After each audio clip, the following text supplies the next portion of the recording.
Ayıpsiz deya qayta takrorlanayotgan blogerni ham ba'zi bir sirlari fosh bo'lmoqda. Chiqarishimdi.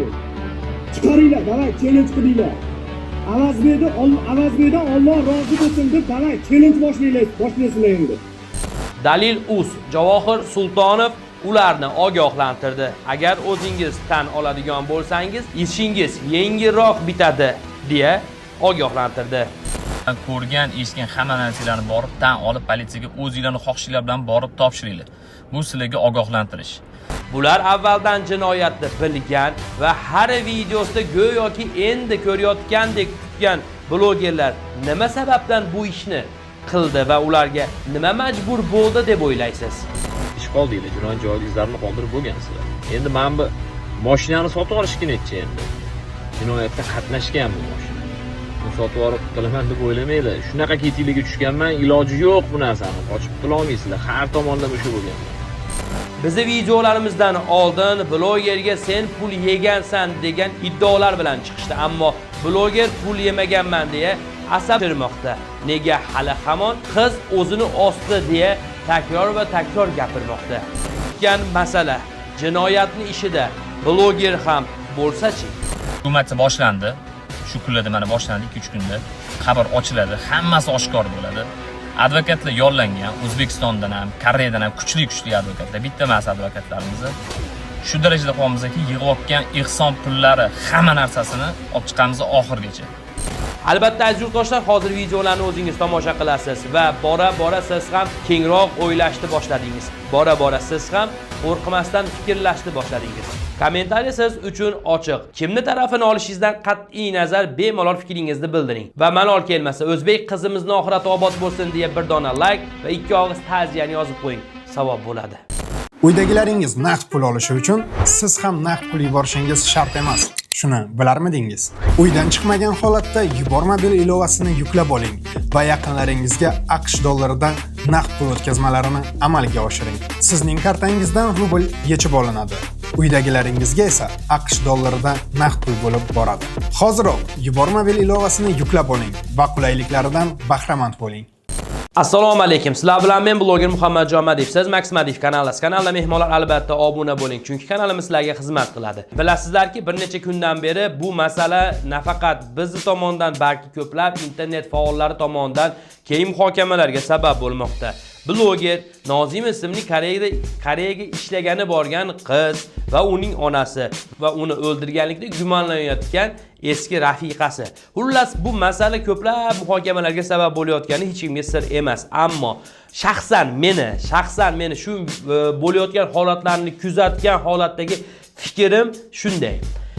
Menimcha bu bloger hozir eng katta afsuslanayotgani bu pul yig'masdan o'sha bilasizlar, agar o'liydi jo'natib yubormasa, pul yig'masa, o'liydi Koreyaga yaqib yuboradi. Shu ishni qilmaganligi bo'lyapti shekilli. Chunki haqiqatan ham bu bolaga nisbatan bo'layotgan bosimlar, bu bolaga bu bolani o'zini ichida yaqinlashayotgan qo'rquvlar tobora kengaymoqda. Nozimani jo'natib yuborishda ham nafsi bor deb o'ylayman. Sababi Nozimani jo'natishda albatta pul yig'iladi va bu pul yig'ilayotgan pullar norasmiy ekanligini ham eslatib qo'yaman. Juda katta mablag' yig'iladi. Sizlar o'ylamanglar, sizlarga har bitta отчетini topshirmaydi blogerlar. O'ziga yarasha mablag'lar yig'iladi, qaysi qismiga ularni jo'natib yuboradi, qaysi qismi o'ziga qoladi. Shu maqsadda jo'natib yuborgan, ammo u yerda jinoyat borligi uchun bu ish jiddiylashmoqda. Va o'zi esiz yaqib yuborsak ham bo'laveradi degan ko'rdingiz, boshqa o'sha komandadagi a'zolar gapirib chiqdi. Yaxshilik qilmasdan yaqib yuborsak bo'lardi deb. Yaxshilikni tayida ham o'zi aslida nafs yotganligini eslatib qo'yaman sizlarga. Qilayotgan yaxshiligida ham albatta tagida nafs bo'ladi. Bilasizlar, soqqa tushadi, chunki jo'natayotgan odam cho'ntagidagi pulidan yubormaydi, yig'ilgan puldan qanchadir qismi oshadi baribir ham, chunki u keyin oshganini bunga sovaydi va uni ham tirikchiligi bor, shundan daromad qiladi, shundan pul ishlaydi. Shuning va shu narsadan o'zi oila baqari kerak bo'lsa. Bilasizlarki, Koreyada eng kam ish haqqi oylik, tim bo'lib bunaqa eski ishchilar uchun $2000 dan kam emas va u ishida bironta va u $2000 ishni ishlamasdan, musofirlardan pul yig'ib, uni jo'natib, buni jo'natib yuribdimi? Demakki, u $2000 dan ancha ko'p pul topadi. Chunki u unaqa miyasini og'ritmasdan o'sha ishni ishlagan bo'lar edi. Shuni ham sal o'ylanglar, shuni ham sal eslanglar. Endi biz o'lib qolsak kim bizni jo'natadi deb qo'rqayotganlar, elchixona mavjud, elchixona albatta va albatta yordam beradi. Chunki har bitta jo'natilgan o'sha jasadlarning ustida elchixona turgan. Sizni hujjatlaringiz hal bo'lmasa, sizni $1,000,000 yig'sa ham jo'nata olmaydi. O'shaning uchun ha deb qo'rqib, ha deb diqqat olish kerak yo'q. Bu bolani aniq aybdor demayman, chunki Sherzodni ham o'zi aniq aybdor deya olmayman, sababi hali sud hukmi bor.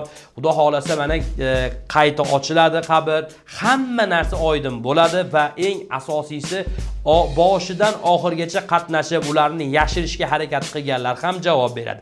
Chunki agar Sherzodning qo'lida jinoyat chiqsa, Sherzod olib kelinadi, juda katta qattiq tergovga tutiladi. Va o'sha yerda Sherzod har bittasini bitta aytib beradi. Kim qayerda qatnashgan, kim nima qilgan, kimni boshida chaqirgan, kim u qizni boshqa narsalar qilmoqchi bo'lgan, hammasi oshkor bo'ladi. Va bu o'z-o'zidan ko'rasizlarki, ha deb Allohni gapirayotgan, Alloh yo'lida yaxshilik qildim deya ta'na qilayotganlar ham qonun oldida javob beradi. Chunki bu qonun oldida javob berish ham Xudoga xush kelmaganligi. Allohni bahona qilib, bular har ikki gunoh qilayotgani, Allohni bahona qilib yolg'on gapirayotganligini Xudoda o'zi oshkor qilib qo'yadi. Men sizlarga mana gapiryapman, o'zingizlar keyinchalik to'g'ri aytgan ekansan deya kommentariyaga yozasizlar. Kelinglar videolarni tomosha qilaylik. Xulos o'zingizlardan haqiqatan ham agar yaxshilik qilgan bo'lsa, juda yaxshi savob ish qilib yuborgan bo'lsa, gunohini ham olmaylik. Balki haqiqatan ham bu yerda umuman jinoyat yo'qdir. Balki bu yerda boshqa umuman biz bilmagan jinoyatchi bordir. Allohga ayon. Lekin tez orada bu hammaga oshkor bo'ladi. Marhamat. Xo'p o'rtoqlar, mana shu videoyimni maksimal tarqatib yuboringlar.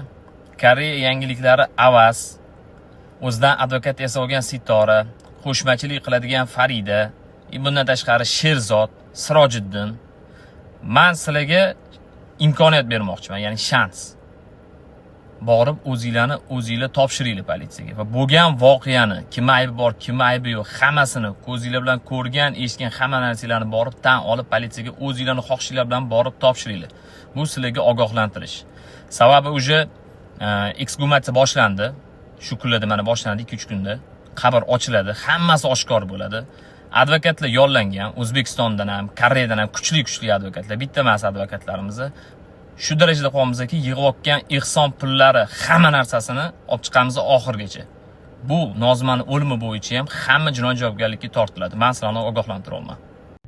Endi jinoyatni qilishga qilib qo'yib, endi buni ketini tozalashga o'tmaylar. Buni ketini tozalashga уже kech qoldinglar. Jinoyat joyi izlarini qoldirib bo'lgansizlar. Endi men bu mashinani sotib olishga necha endi. Jinoyatda qatnashgan bu mashina. Buni sotib olib qutulaman deb o'ylamanglar. Shunaqa ketinglarga tushganman, iloji yo'q bu narsani. Qochib qutula olmaysizlar. Har tomonlama o'sha bo'lganman. Men bilan primoy efirga chiqishdan oldin o'ylab ko'rish kerak edi. Kim bilan primoy efirga chiqolman deb. Hamma daniylarni yig'ib Tatib o'taman, nafaqat blogerlar bu masalani gapiryapti, balki davlat xodimlari allaqachon ishni boshlagan. Bilasizlarki, davlat xodimlari, tergovchilar, ular professional ishchilardir. Ular sekin astalik bilan ipni uzoqqa tashlab qo'yishib, har bitta detalga alohida e'tibor beriladi. Undan tashqari bilasizlarki, bitta inson gumonlanuvchi bo'ladigan bo'lsa, boshqa ishlari ham uje o'rtaga tashlanadi, hisob-kitob, sarhisob qilinadi. O'shaning uchun xavotir olmanglar. Xudo xolasa hammasi yaxshi bo'ladi va umid qilamanki, sizlar ham kengroq, erkinroq o'ylashni boshlaysiz. Kim chiqib turib bu yomon ekan desa, o'sha yomon ekan degan fikrdan yiroq bo'linglar. Sababi haqiqat bor, adolat bor. Ko'rishguncha xayr, salomat bo'ling.